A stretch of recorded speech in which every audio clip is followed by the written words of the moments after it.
Well, welcome in everybody. Welcome to Studio B and welcome to this second practice in this Introduction to Yin Yoga series. And today we are going to talk about props. What are they? Why do we use them? And how do we use them in a Yin Yoga practice? So the what is the props is where we're going to start. And I have two here today that maybe you either have at home or you have something that will be a stand-in appropriately for it. And we will use these in today's practice. The first are blocks. You don't always need two, but sometimes because we have two sides of the body, it comes in handy to have two that are the same size. I have foam blocks here. Sometimes you'll see cork ones as well.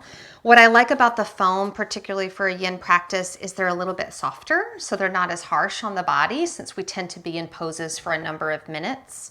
They have a little bit of a give, but it helps to kind of make sure the body parts aren't hanging out in space. And if you think back last week when we were talking about the difference between yin and yang, and we were thinking about the body and how the yang parts of the body tend to be more superficial, like the muscles or the skin, the things that kind of make us move more dynamically, we're trying to kind of turn those down a little bit in the yin practice to get more into the yin parts of the body, which are the deep tissues, the connective tissue, the fascia, and the joints. So the props can help us support the body so that the muscles, almost like a dimmer switch, turn down so that we can actually spend our practice in the yin parts of the body. The second prop that I'll point out today is a bolster. And a bolster is really just a fancy pillow. You could use a couch cushion, a pillow from your bed, or even a really thick blanket that you roll several times. And we will use that as well. This is kind of like the snuggly prop that can really hold up big parts of the body, like the spine, or if we're doing something where we want it under the hip and the legs simultaneously. So we'll look at various ways to use those props today in the three poses that we're going to do. And the last thing I want to say about props before we actually get into the practice is I often think of props, and I'm going to really show my colors as a mother here, as Legos. Because every one of us is different. Our body is different, and the way that our body lands in these shapes is going to look different. And what that necessitates is that we need to use our props differently, person to person, to really meet the body where we are. So anytime we come into a posture, I'll just give an example of butterfly posture. You know, some people might come here and like their knees are all the way down on the ground. They don't need anything. And others, they're way up here. There's nothing better or worse about either of those examples, but we always want the prop to come to the body so that the body doesn't feel like it's striving to get to the prop. So the prop meets you wherever you are in the shape. And you can think of them like Legos. You build them any way you want to kind of meet you where you are. Okay? There's no wrong way to work with the props. So let's take that little micro lecture and put it into practice with three different poses where we're going to use the props today. And we're going to begin with child's pose. So you can come near the back of your space. The big toes are going to come together. And then the knees, you really decide, do you want them closer together? Do you want them quite wide? I tend to like mine pretty wide. And then we're going to use the bolster for this first position. So we're going to take the bolster or the pillow and just place it sort of in between the V of the legs and begin to sort of drape the spine forward. And you can have the arms alongside you. Some people like to make a pillow with the hands. And you can just rest your favorite cheek on the bolster, just settling in here.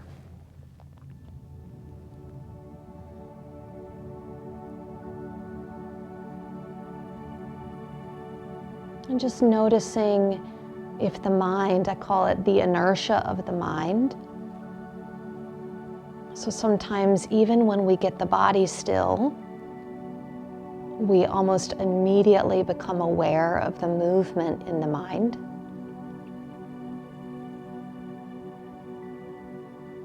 It's almost like when you're driving a car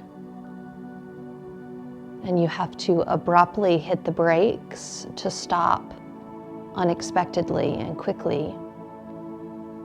There's this sort of inertia of the body where even though the car has stopped, the body might sort of move forward a little bit as the force of that stop.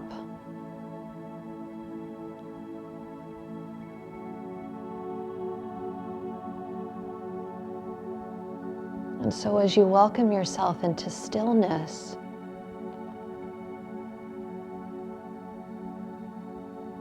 just know that any movement in the mind is completely normal.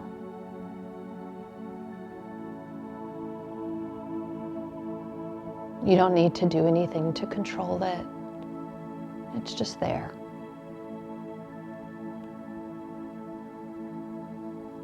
And it will slowly change with time.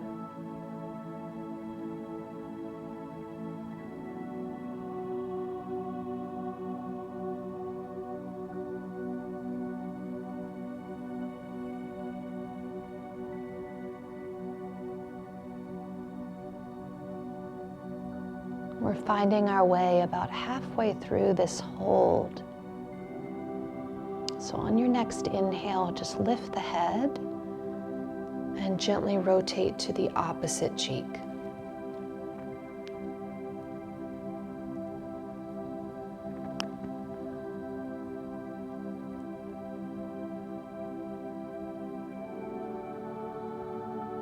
And I'm going to allow you a little bit more quiet on this side.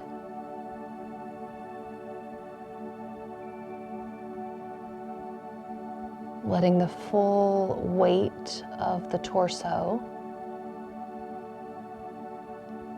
be supported by the bolster underneath you.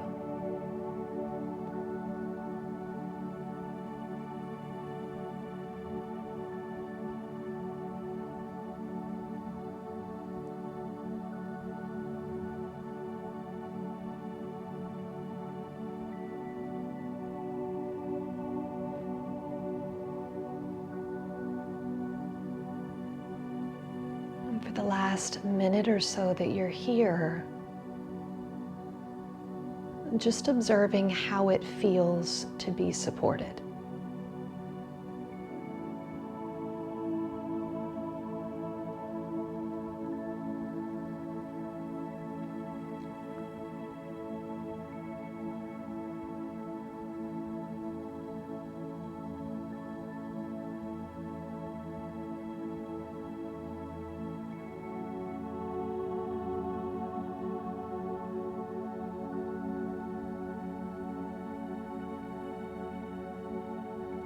Giving yourself one more breath as you are.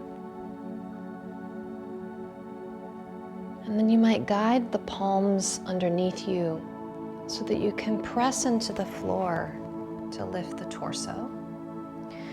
You can slide the pillow or the bolster sort of out of the way. And we're going to come back to sit. I'm turning to face you just so that you can see the next pose we're going to be working with. So we're going to be working with square pose. And I'm going to show the more full expression first and then show various options if the more complete posture doesn't land right in the body. So we're going to begin by taking the left leg, and we want to create a right angle at the knee joint and flex the left foot. And then we'll take the right foot and we'll see if we're able to stack the right ankle right on top of that left knee, and the right knee starts to melt down onto the left ankle. Now for some of us, we start to feel a little bit condensed in this shape. We're like, this doesn't really work in my body. And that's where the props come in. So a few different options. If you find this top knee is really floating quite high, you could place a block underneath it so that, again, the block comes to the body, okay? If that doesn't quite work for you, another option is to put a block in front of the left knee and actually place the right foot on the block instead. So both of the legs are a little bit more free in that version. And then if neither of those feel quite right, you can actually just have both of the ankles under the knees in that easy seated pose that we did last week. So returning there. So sort of deciding, how do you want to resource yourself in the pose today? And then as you're ready, begin to sort of, starting with the pelvis, guide the spine forward, maybe just letting the forearms sort of lean on that top shin. Maybe it feels better to have the hands on the floor. And starting to connect with that sense of stillness, knowing we're going to be here about 3.5 minutes.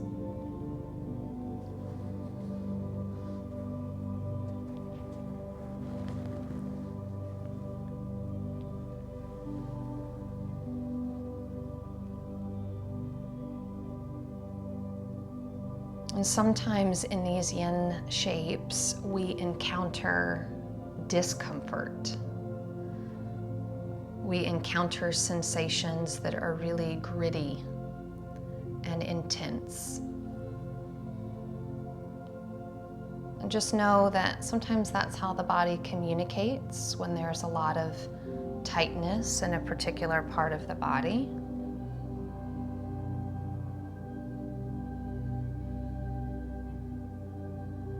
So we want to try to find a position in the shape where we can still access the full breath.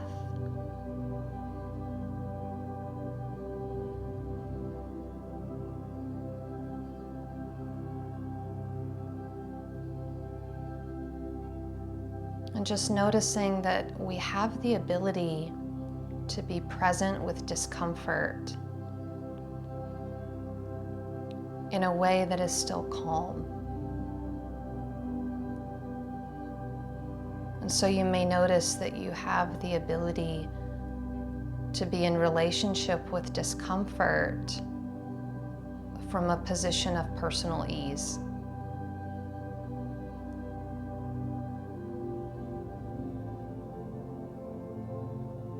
Where you're not trying to push away the discomfort. You're not even trying to change it. You're simply being with it as it is.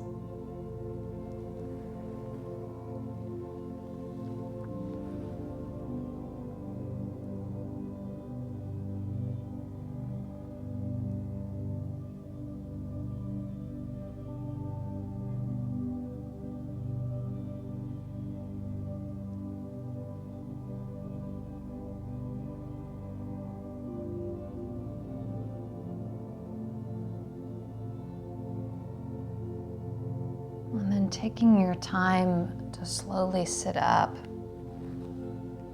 And we'll do a brief counter motion. So take the weight of the torso back and actually take the feet quite wide, and we'll do a few windshield wipers. So dropping both knees to the right and to the left, just reestablishing a little bit of balance in the hips. So I often jokingly tell people that yin yoga has made me a better wife because I'm much better at fighting, because I don't run away from uncomfortable conversations because I have them all the time with myself in yin yoga.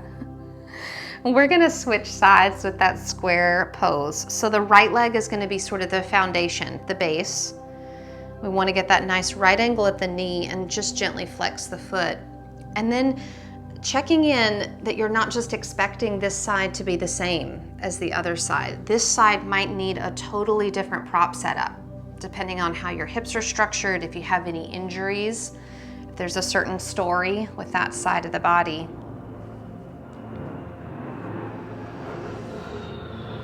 And then as you're ready, again, starting with the pelvis, you feel the pelvis sort of tilt forward and the spine follows, and you let everything sort of soften and fold in.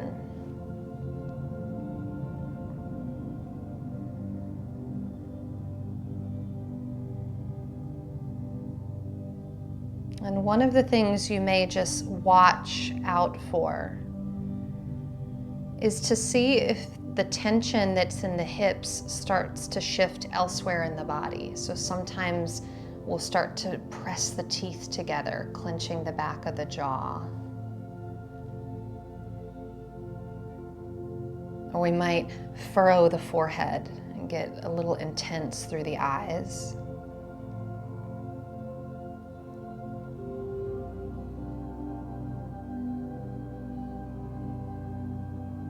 And so you're just sort of continually scanning the body, looking for places where you can soften.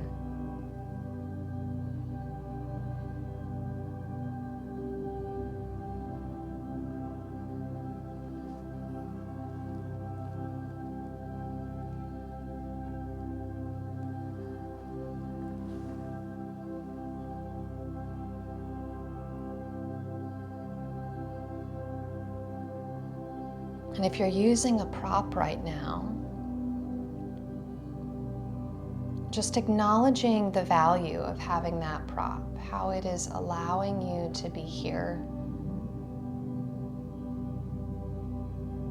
in a more true way.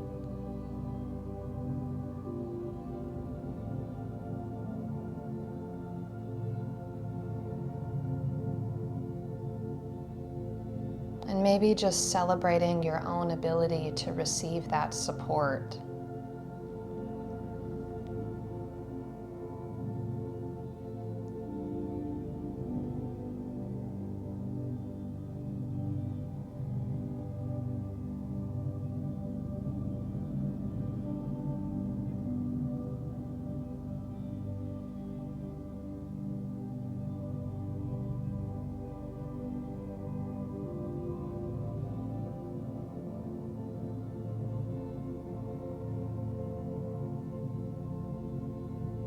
And then same thing, we'll begin to guide the torso back upright. It took us, over 3 minutes to get that deep, so we can take a few breaths to come out. We never want to rush those transitions. And then again, a few of those windshield wipers. So often in a yin yoga pose, you can think of what we're doing in the body as like taking the edges of a rubber band and sort of gently pulling it apart. And if you think of that, when you pull a rubber band in opposite directions, if you were to just let it go, what would happen? You would snap your hand. And so as we exit those poses, we always want to just slowly bring the rubber band kind of back to its more neutral position. And that's what we're doing with the body. So the last pose we're going to do today is a spinal twist, a really classic pose and one that I love to use props for. So we're going to again use our bolster for this one. So I'm going to lay down and I'm going to put the bolster on the right side of my body. And you can think of the bolster here like a shelf. And we are ultimately going to take one of the legs and let it rest on the shelf. And so we'll come onto the back. And once you get on your back, you can hug your left knee into the chest and just give it a little squeeze for a moment. That in and of itself can feel really nice. And then take the right hand to your left knee and you'll guide the left knee and shin across the body until it lands on that shelf. And if the body doesn't twist that deeply, you could always add a block underneath the bolster so it was more like a ramp, a little bit higher. Again, that's that Lego building aspect of the props. And you can sort of widen the arms, feeling a spaciousness come into the upper chest.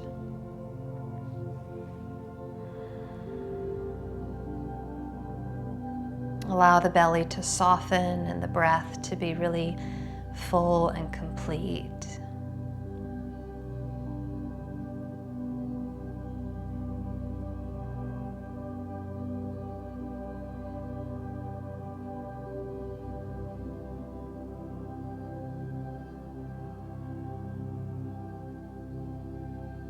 You might think about how you typically respond when support is offered to you.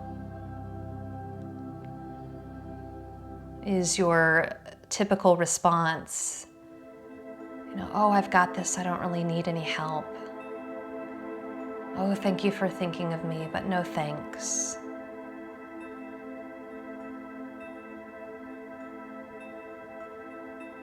So one of the ways that the yin practice can actually transition off the mat is reframing the way that we receive support.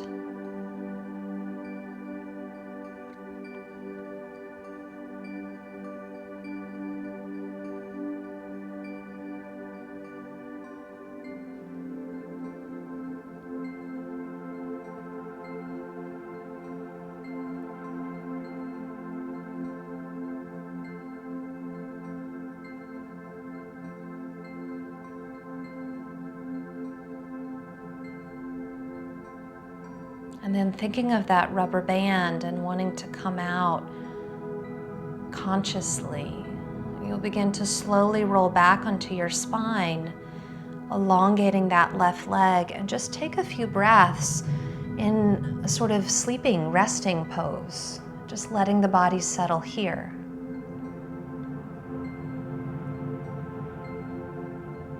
And I'm going to turn around just so that you can see me. You can stay exactly as you are.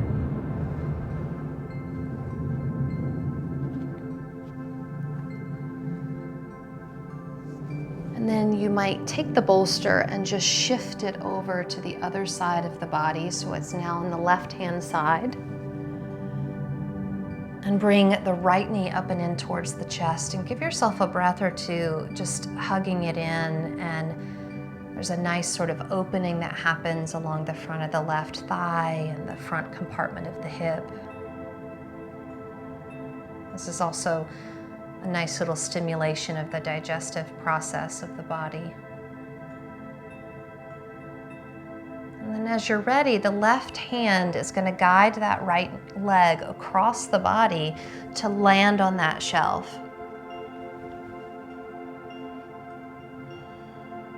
And we want to encourage that right shoulder to sort of melt back towards the mat. It may not quite touch, but that's the intention. The energy is it opening out and down.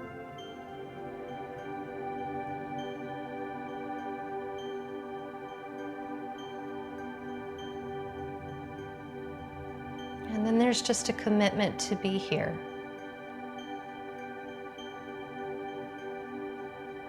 You're not actively trying to deepen the pose.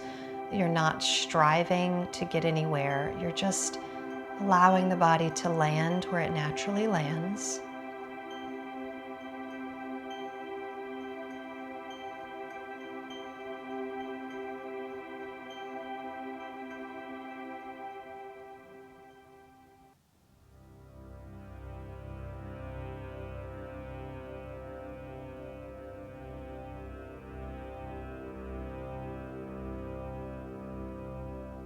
And sometimes when we're in a twist, there can be a tendency for the breath to become more shallow. And so you might just invite the breath to take up all of its space here.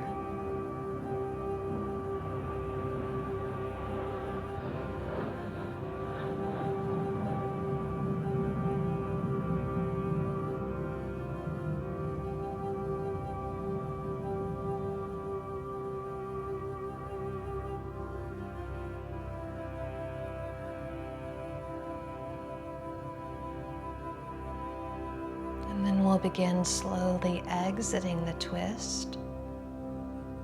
And again, give yourself a few breaths, just letting the legs and the arms extended.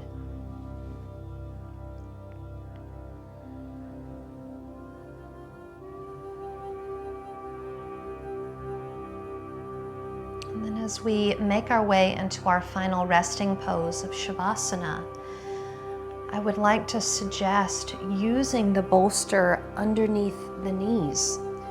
And if you don't have a bolster, you can also put a block underneath each knee. It works similarly. And then finding your way, this is a really nice way to sort of decompress the low back.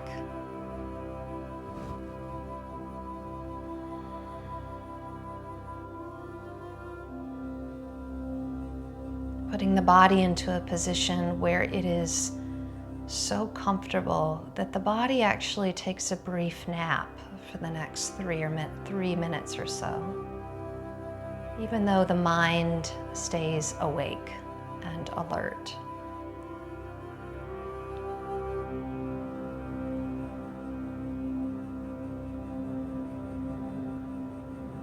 And you might even just mentally scan the soles of the feet and the palms of the hands and soften there.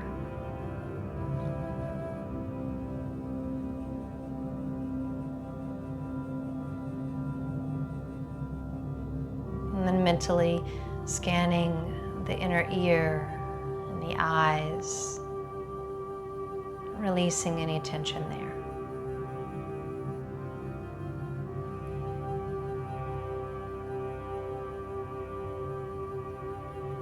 Scanning the tongue, just letting it rest heavily at the base of the mouth.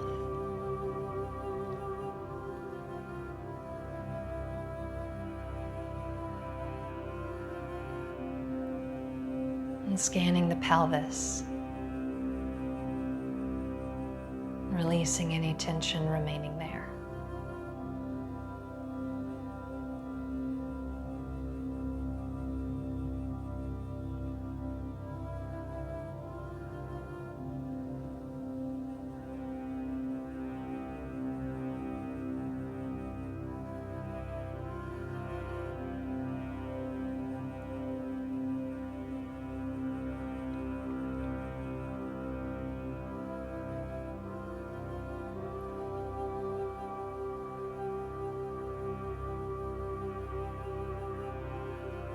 If you'd prefer to stay laying on your back, taking a longer shavasana, feel free. You can just stay here as long as you like.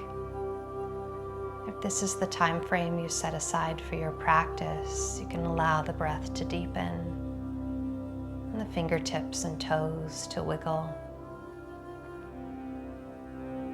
And as that movement gets bigger, just in your own way and in your own time, slowly returning up to a comfortable seat.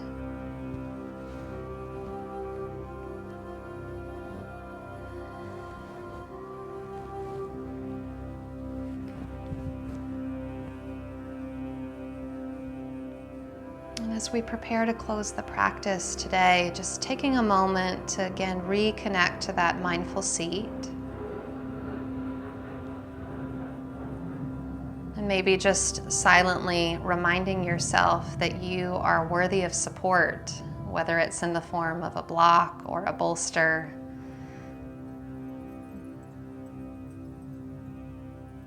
And then either placing the hands on the body or bringing the palms of the hands together, whatever feels more natural to you. Om Shanti, Shanti, Shanti. Om Peace, Peace, Peace.